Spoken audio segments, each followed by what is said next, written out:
The summer heat pressed down like a blanket, the kind that made the river glimmer in golden waves and the cicadas hum their endless tune. Clara remembered it better than anything else from her childhood, the smell of the water, the dust that clung to her bare feet, the way her hair tangled in the breeze as she ran wild around her grandmother's ranch. She had always been a curious girl, one who found magic in the simplest things, a frog perched on a lily pad, a cloud shaped like a horse, or a cowboy boy's smile that made her chest tighten though she was far too young to know why. His name was James. He was 14, tall for his age, with arms lean from working long hours under the sun. To Clara, who was just 8, James seemed impossibly older, impossibly strong. She first saw him chopping wood near the barn, sweat dripping down his brow, and instead of fear at the swing of the axe, she felt wonder. He wasn't like the men in her family who were often away chasing city wages. He was steady, rooted to the earth, belonging to the land the way the river belonged to its banks. One evening, when the air was cooler and the sky painted itself in streaks of rose and amber, Clara wandered to the river with a piece of cornbread in her hand, humming a tune her grandmother often sang while rocking on the porch. She saw James sitting there on the bank, tossing pebbles across the water, each one skipping further than the last. She approached shyly, clutching her cornbread as though it were a shield. "How do you make them jump like that?" she asked. James turned, surprised by her voice, then smiled with a warmth that made her feel welcome. "It's all in the wrist," he explained, picking up a smooth stone and showing her the way his fingers held it. "Here, you try." Clara tossed her first stone clumsily, and it plopped straight into the river without a single skip. She frowned, and James laughed, not cruelly but kindly, handing her another. "Again," he said, and again she tried, until finally the stone danced twice across the surface before sinking. Her squeal of delight echoed through the twilight, and James grinned as if he'd won something too. It was after that day they became inseparable during the summer hours. He taught her little things: how to braid twine into a rope, how to whistle through a blade of grass, how to sit still enough that butterflies landed on her hand. Clara followed him everywhere, barefoot and wide-eyed, soaking up every lesson as though they were treasures. Sometimes he teased her for being so stubborn, but she only smiled and told him that one day she'd be just as strong, just as wise.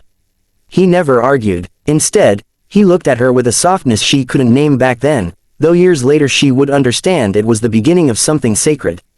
The memory of that one particular evening by the river never faded. The sky had just shifted from orange to deep purple, and the crickets had started their song. Clara had sat cross-legged beside James, dipping her toes in the cool water, when she suddenly asked the question that had been swirling in her young mind. "Will you remember me when I'm all grown up?" she said, her voice small, almost swallowed by the night.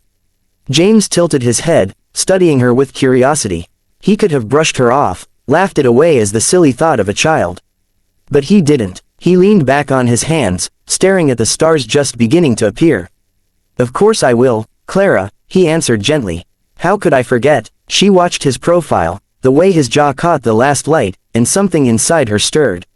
She didn't have the words for it, so she did the only thing she could think of. She leaned over quickly and pressed her lips to his cheek. James froze, then turned crimson, his laughter bursting out in a nervous rush. Clara's own face burned, but she lifted her chin and declared with all the seriousness an 8-year-old could muster, "When I'm 18, I'll come back. And I'll find you." James looked at her then, his eyes shadowed but tender, as if her words carried more weight than she realized. "We'll see, little one," he murmured. But Clara knew in her heart it was a promise. A promise that belonged to both of them now. Time swept her away after that summer. Her parents, who had left for the city to find steadier work, returned for her. She was bundled into a carriage, clutching a ribbon James had once tied in her hair when it had come loose during chores. She waved at her grandmother's porch until it disappeared from sight, the river's sound fading like a song in the distance. The city was noisy, crowded, and restless. Clara grew up surrounded by cobblestones instead of pastures, schoolbooks instead of saddles. Yet every now and then, when the night was quiet, she would close her eyes and hear the river again, see James's sunburned grin, feel the rough brush of hay beneath her palms. The memory became her secret anchor, her hidden dream. Even when friends spoke of dances, new fashions, or the glittering lives in the city, Clara carried that one summer like a flame she refused to let go. By the time she was 16, life grew harder. Her father grew ill, weakened by years of labor in a factory. 2 years later, he was gone, and grief pressed down on her mother like a stone. Money slipped through their fingers, leaving Clara to shoulder burdens too heavy for her age. Still, she remembered her vow. When the calendar finally marked her 18th year, when she looked in the mirror and saw not the child who once kissed a cowboy's cheek but a young woman shaped by loss and resilience, she knew it was time. She couldn't explain it to anyone else. Not to her mother, who clung to her in fear of being left alone. Not to her friends, who thought it foolish to chase after childhood dreams.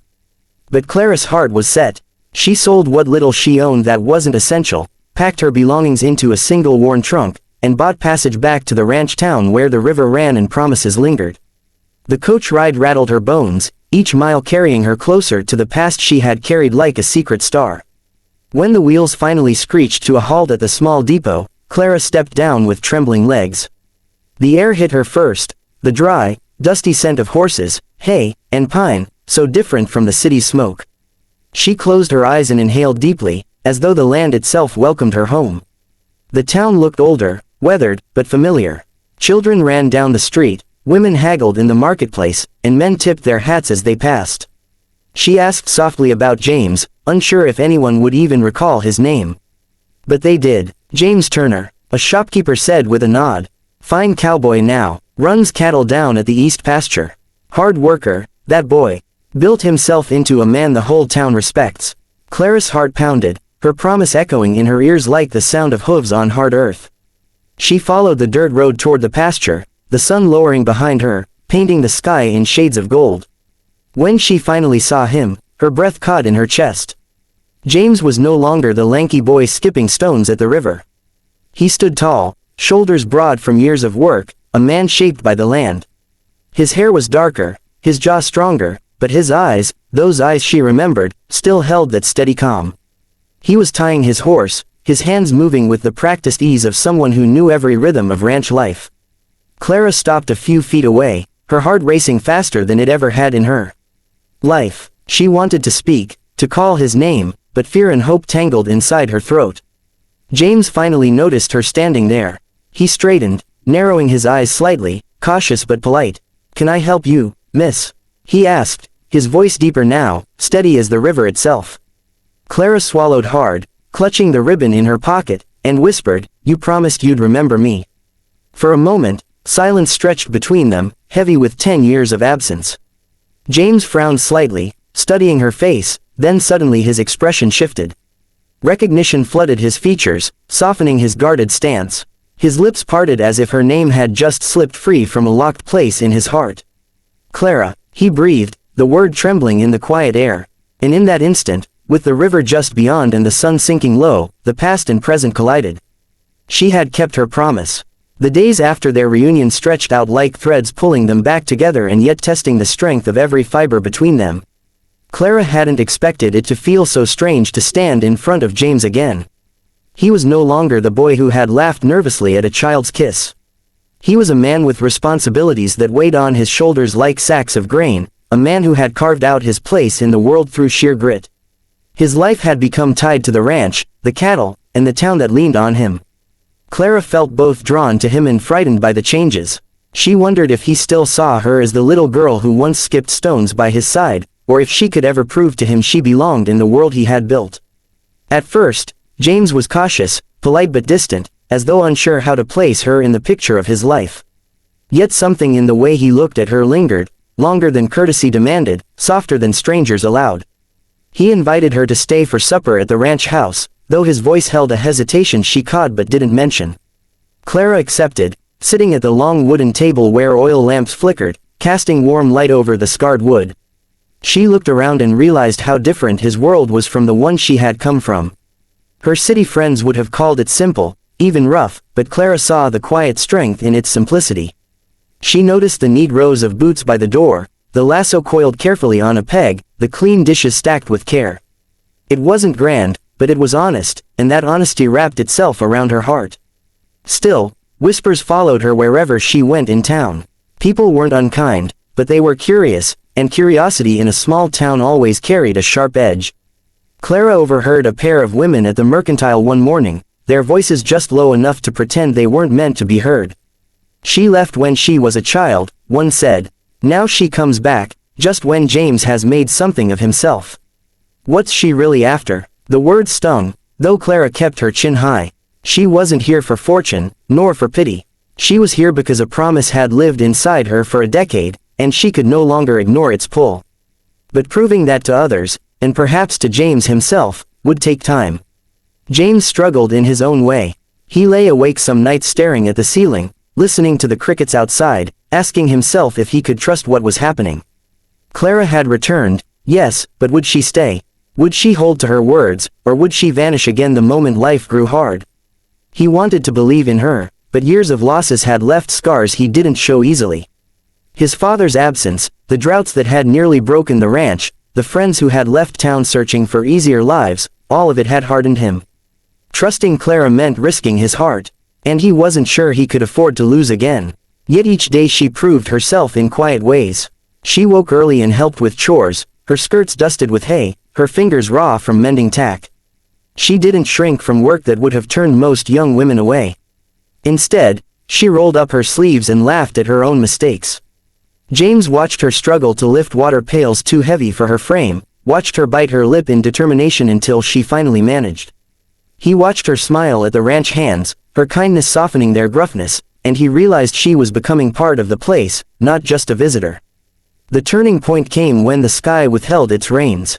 The river they had once sat beside dwindled into a thin thread of water, its song silenced to a faint murmur. The cattle grew restless, their ribs pressing through hide, and James felt the noose of debt tightening around him. The feed he had stored was running low, and the price of grain soared higher than his pockets could stretch. He worked himself ragged, riding late into the night, searching for grazing land that wasn't already stripped bare. Clara saw the toll it took on him, the slump of his shoulders, the shadows under his eyes. One evening she found him sitting on the porch, head in his hands.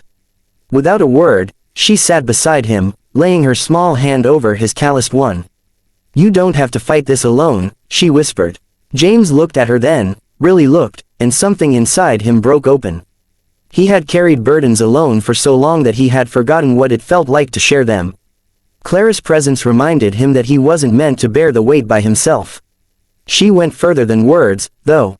She took what little jewelry her mother had left her, the only tokens of city life she had held onto, and sold them in town, using the money to buy feed to keep the weakest cattle alive. When James confronted her about it, she stood her ground. "It's not sacrifice," she told him. "It's survival, and survival means standing together." From that moment, James's heart shifted. He began to believe that Clara's return was more than nostalgia, more than a child's promise. It was choice, her choice to stand by him, to root herself in his world even when it was falling apart. Together they weathered the weeks of dry earth and withering fields.